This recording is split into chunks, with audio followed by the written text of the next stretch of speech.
आत्ताच लोकसभेचे मतदान झाले आहे आणि ईव्हीएम हॅक होणार अशा चर्चा सुरू आहेत। तर पहिलं ईव्हीएम म्हणजे काय ते जाणून घेऊया। पहिले ईव्हीएम आलं तेव्हा फक्त ईव्हीएम आणि कंट्रोल युनिट असं होतं।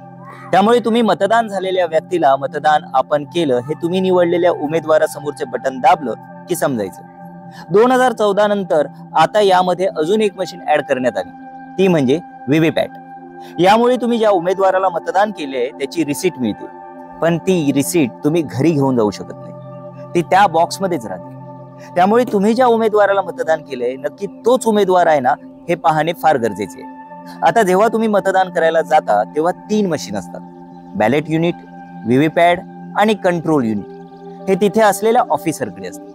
या तिन्ही मशीन एकमेकांशी जोडलेल्या असतात आणि यामध्ये कोणतेही इंटरनेट कनेक्शन नसते, त्यामुळे यामध्ये कोणताही फेरफार होणे शक्य नाही। या सर्व मशीनचे कंट्रोल भारत इलेक्ट्रॉनिक्सकडे असते। जेव्हा जेव्हा मतदान होते तेव्हा भारत इलेक्ट्रॉनिक्स या मशीन सर्व ठिकाणी पोहोचवते। इलेक्शन झाल्यावर या सर्व मशीनी स्ट्रॉंग रूम मध्ये पोहोचवल्या जातात आणि स्ट्रॉंग रूम एवढी सुरक्षित असते की त्याला स्पेशल सिक्युरिटी आणि सीसीटीव्ही सुरक्षा असते।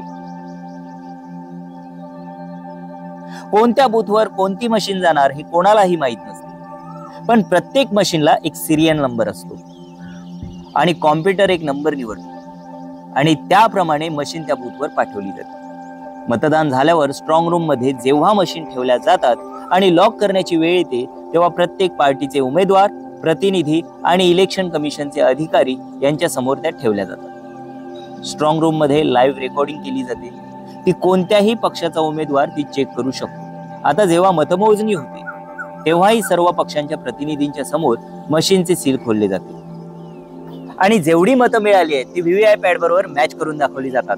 आता तुमच्या लक्षात आलं असेल की ईव्हीएम मशीन हॅक करणं सोपी गोष्ट नाही आणि आजपर्यंत ईव्हीएम मशीन कोणी हॅक करून दाखवू शकलेलं नाही। अशा या अनेक इंटरेस्टिंग गोष्टींसाठी मुद्दा काय या चॅनलला सबस्क्राईब करा आणि तुमच्या काही प्रतिक्रिया असतील तर आम्हाला कमेंट बॉक्समध्ये नक्की कळवा।